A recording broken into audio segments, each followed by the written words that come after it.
Hello everyone. So in this UPSC Current Affairs series, today we are going to cover important articles from The Hindu. Today is 26th of June. Now the PDF of this lecture is available on the Civils Academy app. Please check the website. Okay. First is related to Axiom 4 mission. So recently this Axiom 4 mission was launched after multiple delays. Now, why this mission is significant? Because one astronaut is Indian astronaut, and he is Mr. Shubhanshu Shukla. He is group captain. Now, two important things. He is the first Indian to go to ISS, that is International Space Station, and just remember the term first Indian in last 41 years.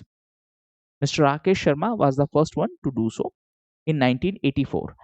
Now understand why this entire mission is significant for us, because using the experience of Mr. Shubhanshu Shukla, we will utilize the same experience in our upcoming mission, that is Gaganyaan mission. So under Gaganyaan mission, ISRO will send humans to the space. That is why this mission is so significant for us. Next is related to the meeting of GST Council. Now, understand GST Council is a constitutional body set up as per the provisions of Article 279A. It is headed by Union Finance Minister. In GST Council, the voting power of central government is one third, and the voting power of states is two third. The decisions are taken by the three-fourth majority. Now, two important things. Usually, the GST Council is supposed to meet after every 3 months, but the last meeting was organized in December 2024. That means roughly 6 months have passed. That's first thing. Second thing, in the upcoming GST Council meeting, the GST Council is considering lesser items in this 12% slab. Just understand that there are different tax slabs in GST: 0%, 5%, 12%, 18%, and 28%. What GST Council is planning to remove some of the items from this slab and to transfer them into this slab. Why this is being done? A, to simplify the taxation structure. B, to reduce the tax burden. So these are a few important points. The upcoming GST Council meeting is going to be the 56th meeting. Next is related to the Hindu editorial. So this the Hindu editorial basically talks about that same Axiom 4 mission. But this editorial says that India have paid money for this mission. Why? So that our astronaut, Mr. Shubhanshu Shukla, can get the experience and we can use that experience in our upcoming missions. So how much money was paid? 548 crore rupee were paid to get this experience. Now, understand two, three things. A, how ISRO is planning to use this experience. A, we have already discussed that this experience will be used in Gaganyaan mission. What is Gaganyaan mission? To send our astronauts to the space. That's first thing. And the astronauts are referred as Gaganyatri. So 4 people are selected. Out of these four, 3 will be sent. Okay, that's one thing. Second thing, using the experience of Mr. Shubhanshu Shukla, we are going to utilize this experience for our another project which is referred as BAS. What is BAS? Bharatiya Antriksh Station. That means our own space station. So ISRO is going to launch its own space station, and the first module will be launched by 2028. Final module or complete project will be over by 2035. So that's how we are planning to use his experience. Now, Mr. Shubhanshu Shukla is the first Indian to go to ISS as a part of this mission. Before him, Mr. Rakesh Sharma was the first Indian to fly to the space using the Russian spacecraft, that is a Soyuz, in 1984. If the question is about first Indian to do so, Mr. Rakesh Sharma is the correct answer. Next, the Hindu editorial is about the situation of Iran. Now, understand, in a recent Iran Israel conflict, not many countries supported Iran directly. So, this the Hindu editorial simply says that Iran did not get support from its partners. Yes, the partner countries such as Russia, China, they supported diplomatically, but not militarily. So, basically, the problem Iran was facing is that it does not have nuclear weapons, and that's why the partner countries did not support. For example, It did not get support from countries like China, even though China buy or China benefit from this Iran China relationship because China buy the cheap oil from Iran. Similarly, Russia did not support it. Even the support from India was not vocal. Understand this point very carefully because we have to maintain ties with Israel as well. We have to maintain ties with Iran as well. Okay. Now, understand one more thing. Iran did not get much support from its other non state allies also. What are these non state allies? So, basically, Iran support different militias. For example, Hezbollah in Lebanon, Houthis in Yemen, Hamas in Gaza. This is basically referred as axis of resistance. That simply means Iran's support to these militia group. That is the axis of resistance of Iran. So just remember three important terms: Houthis in Yemen, Hamas in Gaza, and Hezbollah in Lebanon. They are supported or directly financed through Iran, and that's why Iran usually gets support from this. But even now they have become weak, so they were not in a position to provide a direct support to Iran. Next, the Hindu editorial is related to citizenship. So understand it is a case of deportation of Jainab Bibi. Now understand the Foreigners Tribunal in Assam declared her foreigner. That means she is not Indian, even though her family is residing in India, even though they had documents. So, first thing, Assam's Foreigners Tribunal declared her foreigner. Subsequently, the matter reached to Guwahati High Court, and the Guwahati High Court also said that yes, she is not Indian. But when the matter reached to Supreme Court has stayed the deportation. Deportation means you will not send her away from India. So why the Supreme Court intervened? Reason is this particular article simplify that the citizenship is a very complex issue.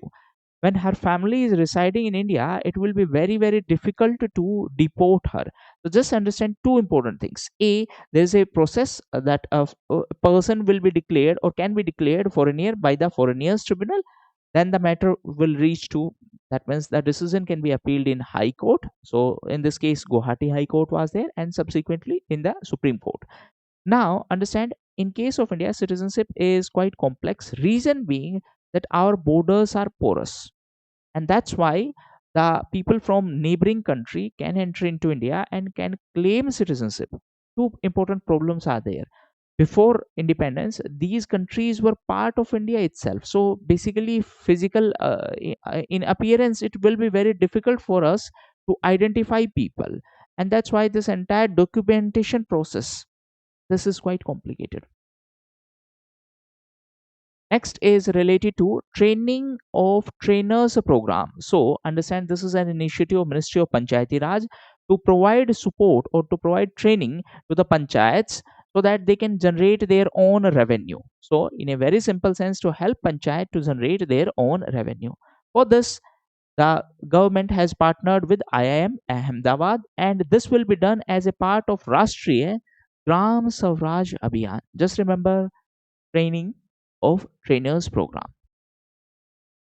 Next is related to off-grid green hydrogen. First thing first, understand what is green hydrogen. Green hydrogen, in a very simple sense, hydrogen will be produced using renewable energy. What is renewable energy? For example, let's say solar, or let's say wind energy is there. Now, how hydrogen is produced? Basically, H2O, that is water, is being splitted using renewable energy. So this will lead to hydrogen and oxygen. Okay. Now understand. Recently, India's first off-grid green hydrogen pilot plant was announced. So this is going to be in Gujarat. Two important things. What is the meaning of this term off-grid? Off-grid simply means it is not connected to the grid. So it is not connected to the main grid. It will generate its own electricity, then that will be used to split hydrogen. So in a very simple sense, in this particular project, solar energy will be generated that will be used to split the water into hydrogen and oxygen. Usually what happens is that this electricity is basically connected to a grid, then it is used to split the water. But in this case it is not connected to the grid, and that's why the term off grid means not connected to the grid. Green hydrogen simply means production of hydrogen using renewable energy. What renewable energy is being used in this case? It will be entirely powered through solar energy, and this is going to be in Kutch in Gujarat, and this has been set up by Adani Group. Next is related to Guada negative. So just remember, it is a type of blood group. Why the name Guada? So this rare blood group was found in a female who was basically from Guadeloupe. So that is basically referred as Guada. So just remember, it is a type of blood group. Now, why it is so significant? Reason being, the patient records are maintained. Different blood types are maintained so that whenever there is a requirement, we can get the blood immediately. Recently, this blood group was officially recognized as the 48th blood group. So that's why it was in news, and that's why it is important from exam perspective. Next is related to small finance bank.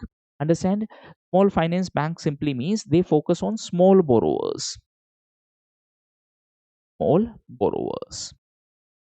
Now, for banks, there is PSL. What is PSL? It is a priority sector lending. In a very simple sense, let me simplify. Let's say there is a provision of minimum attendance in the college. That means you will have to attend the college for at least this much days. Similarly, there is a concept of PSL for the banks. That means they will have to give this much percentage of loan for the priority sectors. Priority sectors such as agriculture. See, conventionally, banks will not prefer to give loan to sectors like agriculture. Reason being, A, they don't have fixed income, plus there is high risk.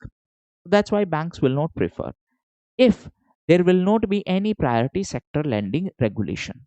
But as per PSL, that is priority sector lending, it is mandatory for banks to give loan to these sectors. Now, for small finance bank, this requirement was 75%. Now, I'm oversimplifying it. In a very simple sense, if they are giving loan of 100 rupees, 75 rupees loan should be given to the priority sector. Technically, it is not correct, just for your understanding. Now, recently, RBI has reduced this requirement from 75% to 60%. So previously, they were supposed to give this much loan to the priority sectors. Banks do not prefer to give loan to these sectors. Then why RBI is forcing them to do so? Because these are priority for our economy. Why banks don't want to give? Because it is risky. Banks prefer to give loan to business sector because chances of default of loan is lesser. Banks prefer to give loan to salaried people because again chances of default is lower. So that is the entire thing. Now answer in comment section, what is the PSL requirement for payment banks? One more thing, small finance bank can do everything which a conventional bank or regular bank can do, but their focus is on small borrowers. That's why the name small. One more thing, what is the PSL requirement for domestic commercial bank? It is 40%. For banks like RRB, it is quite high because they are focused on rural areas. Next is related to amended BharatNet program. So understand, under BharatNet program, we are providing internet connectivity